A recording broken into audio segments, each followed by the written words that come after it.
Penyebaran virus corona terus meluas. Saat ini virus corona sudah menyebar ke seluruh penjuru dunia. Di Indonesia sendiri, jumlah penderita virus corona semakin bertambah. Korban nyawa pun terus berjatuhan. WHO telah mengumumkan wabah corona sebagai pandemi, karena belum ditemukan obat serta metode penularannya secara pasti.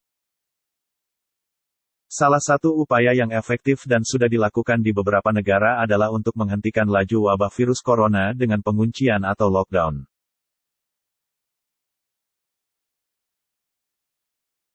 Lockdown ataupun isolasi terkait pencegahan suatu wabah ternyata pernah terjadi di zaman Rasulullah. Rasulullah Shallallahu Alaihi Wasallam memperingatkan umatnya untuk tidak dekat dengan wilayah yang sedang terkena wabah. Dan sebaliknya, jika berada di dalam tempat yang terkena wabah dilarang untuk keluar. Seperti diriwayatkan dalam hadis berikut ini. Apabila kalian mendengar wabah taun melanda suatu negeri, maka janganlah kalian memasukinya.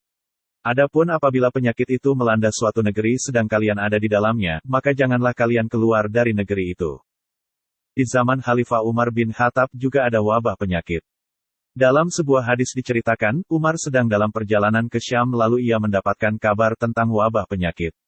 Hadis yang dinarasikan Abdullah bin Amir mengatakan, Umar kemudian tidak melanjutkan perjalanan. Berikut hadisnya. Umar sedang dalam perjalanan menuju Syam, saat sampai di wilayah bernama Sarq. Saat itu Umar mendapat kabar adanya wabah di wilayah Syam. Abdurrahman bin Auf kemudian mengatakan pada Umar jika Nabi Muhammad pernah berkata, jika kamu mendengar wabah di suatu wilayah, maka janganlah kalian memasukinya.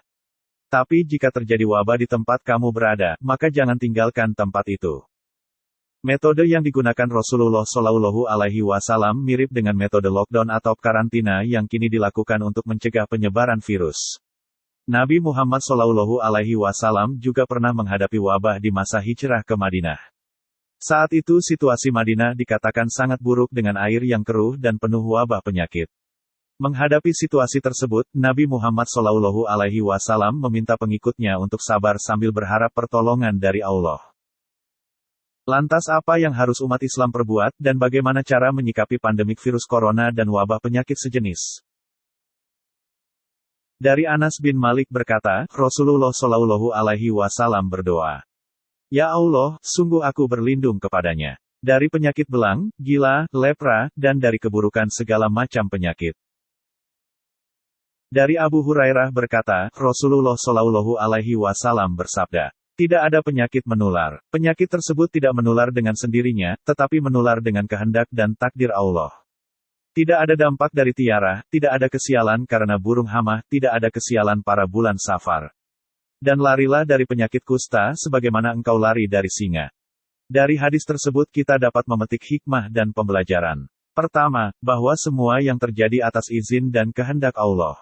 Baik itu penyakit, ataupun hal-hal buruk yang kita sedang, ataupun kelak kita hadapi. Bersabar, optimis dan tetap berprasangka baiklah terhadap ketentuan Allah. Kedua, berusahalah untuk mencegah, menghindari dan menjauhkan diri dari penyakit. Baik itu dari orang maupun tempat-tempat berpenyakit. Ketiga, jika kita telah mengikuti kaidah, petunjuk serta tuntunan dari Al-Quran dan hadis, maka berusaha dan berupayalah untuk senantiasa ikhlas dan bersyukur. Karena, Rasulullah Shallallahu Alaihi Wasallam bersabda, kematian karena wabah adalah surga bagi tiap muslim yang meninggal karenanya.